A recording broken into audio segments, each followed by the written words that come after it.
আসসালামু আলাইকুম এভরিওয়ান। সবাইকে ব্যাকবেঞ্চের একাডেমিতে অনেক অনেক স্বাগত। আজকে আমরা কণিকের একটি গুরুত্বপূর্ণ টপিক, সেটা হচ্ছে উৎকেন্দ্রিকতা নির্ণয় নিয়ে আলোচনা করব। উৎকেন্দ্রিকতা নির্ণয় থেকে যা বেসিক লাগে বেসিক পড়াবো, এবং এখান থেকে যা যা ম্যাথ আসছে আমরা সব ইনশাল্লাহ সব সলভ করে দিব। যতটুকু করা যায় সব টাইপ করে দেবো ইনশাল্লাহ। একদম advance, easy to hard. So আশা করি সবার ক্লাসটি ভালো লাগবে। তোমরা জানো উৎকেন্দ্রিকতা নির্ণয় টপিকটা সহজ, প্লাস অনেক সহজ আছে এবং প্রশ্ন প্রচুর পরিমাণে আসে। সো অনেক থেকে এমসিকিউ আসলে এখান থেকে দুইটা এমসিকিউ মাস্ট, আর কত একটা প্রশ্ন মাস্ট। সো ভাই 2 থেকে 3 মার্ক তোমাদের পরীক্ষায় উৎকেন্দ্রিকতা নির্ণয় থেকে এসে পড়ে। চলো আমরা সলভ করি। চলো দেখি কি করা যায়। উৎকেন্দ্রিকতা নির্ণয় সাধারণ বলবো যে উপবৃত্তের উৎকেন্দ্রিকতা বলছে ভাইয়া, উপবৃত্তের উৎকেন্দ্রিকতা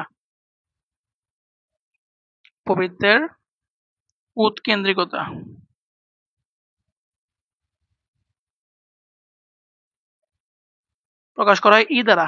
মানে উৎকেন্দ্রিকতাকে প্রকাশ করা হয় ই দ্বারা। কি দ্বারা প্রকাশ করা হয়? ই দ্বারা। ই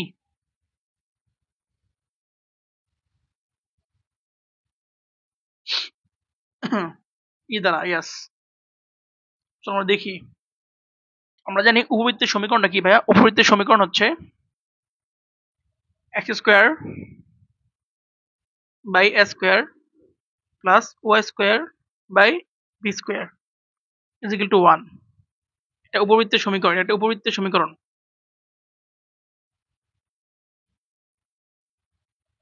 একটি উপবৃত্তের সমীকরণ।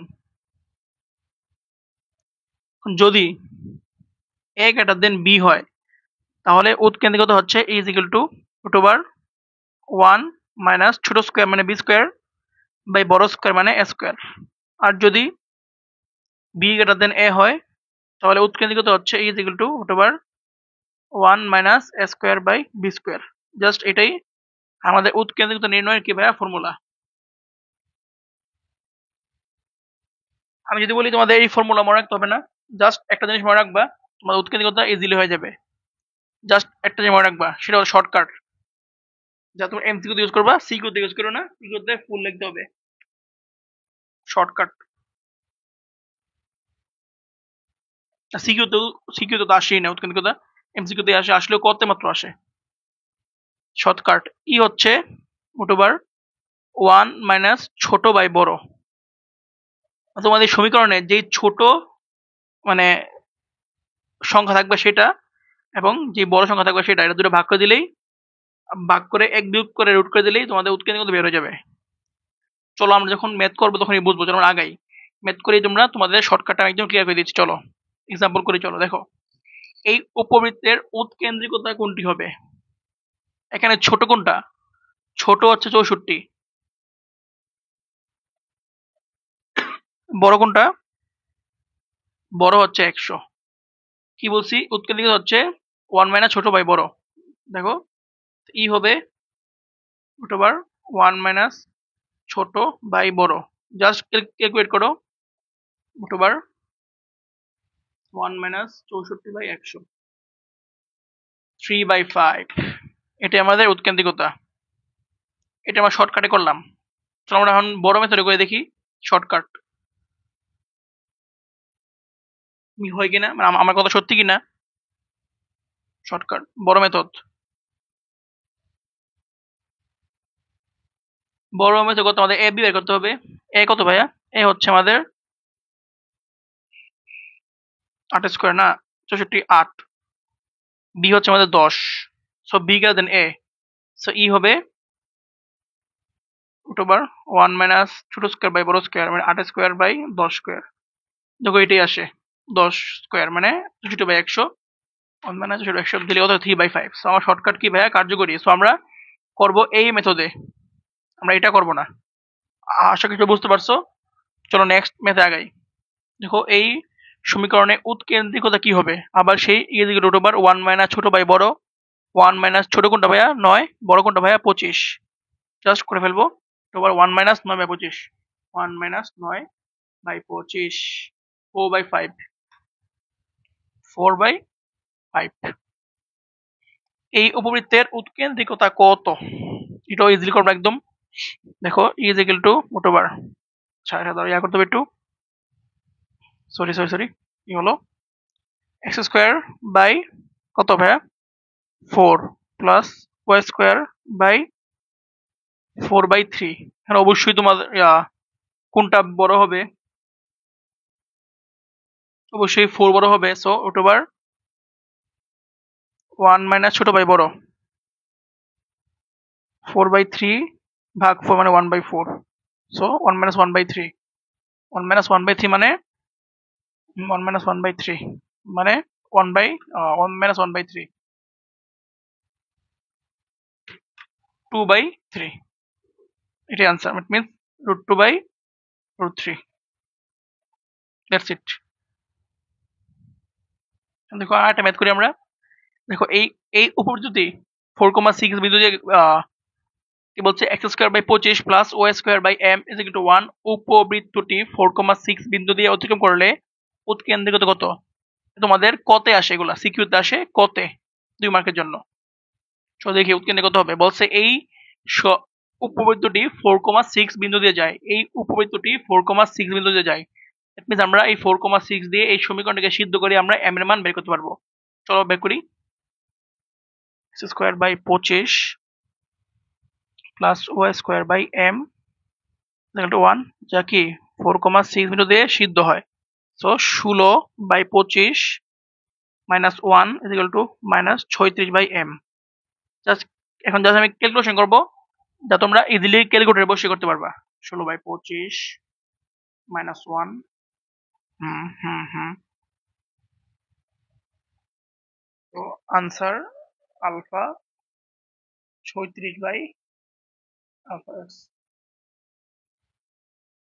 শিফট ক্যালক সলভ কত আসে ভাই আমাদের? দেখি চলো, আমাদের আসে হলো,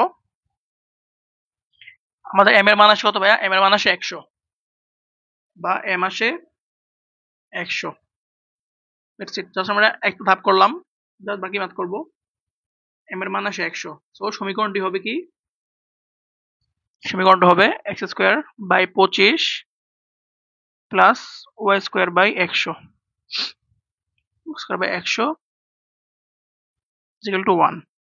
উৎকেন্দ্রিকতা কি হবে? উৎকেন্দ্রিকতা হবে is equal to root over 1 minus ছোট বাই বড় 1 মাইনাস 25 ছোট বাই বড় না 100। 25/100 মানে কি? 25 কে 25 4 25 100 মানে 1 মাইনাস 1/4।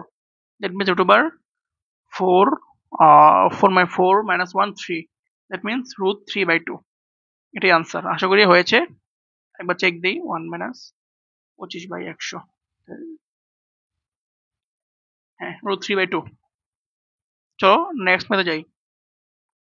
দেখো একটি ম্যাথের একটি উপবৃত্তের উপকেন্দ্রিক লম্ব উপবৃত্তটির ক্ষুদ্র অক্ষের অর্ধেক হলে উৎকেন্দ্রিকতা কত? Very easy. উপকেন্দ্রিক লম্ব কি ভাইয়া? উপকেন্দ্রিক লম্ব হচ্ছে আমাদের 2 ইন্টু ছোট স্কোয়ার বাই বড়। উপকেন্দ্রিক লম্ব ক্ষুদ্র অক্ষের অর্ধেক, ক্ষুদ্র অক্ষ মানে হচ্ছে 2b।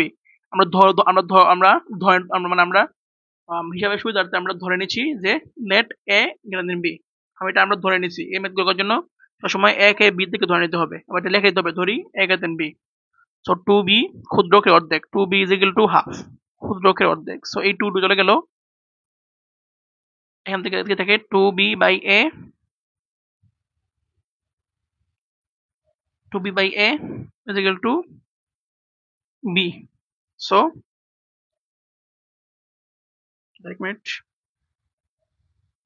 এটা ভুল করেছি মনে হয়। আচ্ছা আবার দেখি, 2 ইন্টু ক্ষুদ্র অক্ষ হচ্ছে 2b, 2b এর অর্ধেক হাফ, 2 দিয়ে চলে গেল। So 2b square a is equal to b. So 2b is equal to 2b by a is equal to 1. So a is equal to 2b, এর মান বের হয়ে গেছে 2b, a 2b। জাস্ট হিসাব।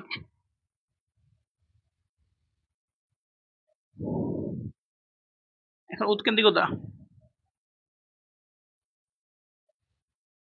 ই হচ্ছে রুট ওভার 1 মাইনাস ছোট square by বড় square. 1 minus ছোট মানে হচ্ছে আমরা ধরলাম কি, আমরা ধরে নিচ্ছি যে a greater than b। 1 minus ছোট স্কয়ার মানে b square by a square. So root over 1 minus b square মানে হচ্ছে বি স্কোয়ার, এ স্কোয়ার মানে হচ্ছে 4b square. So B square চলে গেলে 1 মাইনাস 1/4, ইট মিনস 3/2। এটা আমাদের answer. Very easy, very easy. চলো, ক্ষুদ্র অক্ষের 3 গুণ দৈর্ঘ্যের বৃহৎ অক্ষ বিশিষ্ট উপবৃত্তের উৎকেন্দ্রিকতা কি হবে? সো ধরে নেই 11 দিন বি। সো ক্ষুদ্র অক্ষের 3 গুণ দৈর্ঘ্যের বৃহৎ অক্ষ, তো বৃহৎ অক্ষ হচ্ছে 2i a, যা ক্ষুদ্র অক্ষের 3 গুণ 3 গুণ দৈর্ঘ্যের 3। So 2i a is equal to 6b, a is equal to 3b। উৎকেন্দ্রিকতা হবে is equal to root over 1 minus ছোট স্কয়ার বড় স্কয়ার 1 মানে b square by a square মানে 9b square, 1 minus 1/9, so 9/8, it means 2 root 2/3।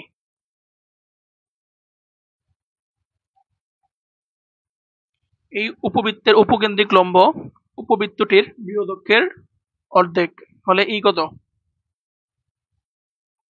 এই উপবৃত্তের উপকেন্দ্রিক লম্ব মানে 2 into ধরি 11 দিন বি, উপকেন্দ্রিক লম্ব 2 ইন্টু বি স্কোয়ার বাই এ, বৃহৎ অক্ষের অর্ধেক, বৃহৎ অক্ষ মানে 2i a, অর্ধেক হাফ, 2 দিয়ে চলে গেল এই 2 এই 2, so 2b square by a is equal to a, so a square is equal to 2b square, e is equal to root over 1 minus ছোট স্কয়ার মানে a square, ছোট স্কয়ার মানে b square, b square by ছোট square মধ্যে বড় square 2b square, means b square চলে গেল 1 half মানে 1/√2। শেষ। এখন দেখবো অধিবৃত্তের উৎকেন্দ্রিকতা। অধিবৃত্তের উৎকেন্দ্রিকতা একটা হচ্ছে অধিবৃত্তের সমীকরণ। আচ্ছা, অধিবৃত্তের উৎকেন্দ্রিকতা, অধিবৃত্তের উৎকেন্দ্রিকতা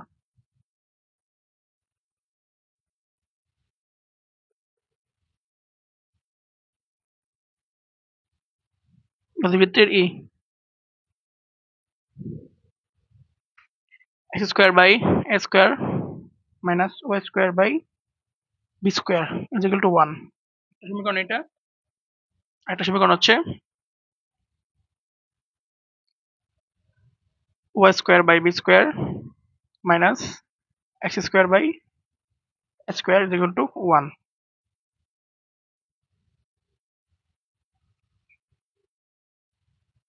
এক্ষেত্রে a গ্রেটার দেন b, এক্ষেত্রে b গ্রেটার দেন a। এক্ষেত্রে ই হচ্ছে 1 plus b square by a square, এই ক্ষেত্রে ই হচ্ছে 1 plus a square by b square. Just জানার জন্য আর শর্টকাট।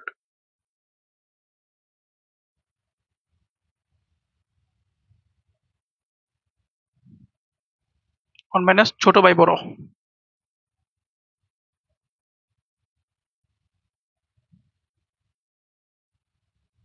এই অধিবৃত্তের উৎকেন্দ্রিকতা কি হবে? সো ই কি 1 মাইনাস ছোট বাই বড়, 1 মাইনাস 7/9 বা 9 মাইনাস 7 2 বা 2/3। শেষ। সো আজকের ক্লাস এখন পর্যন্তই। আশা করি সবাই বুঝতে পারছো। আসসালামু আলাইকুম ভাই।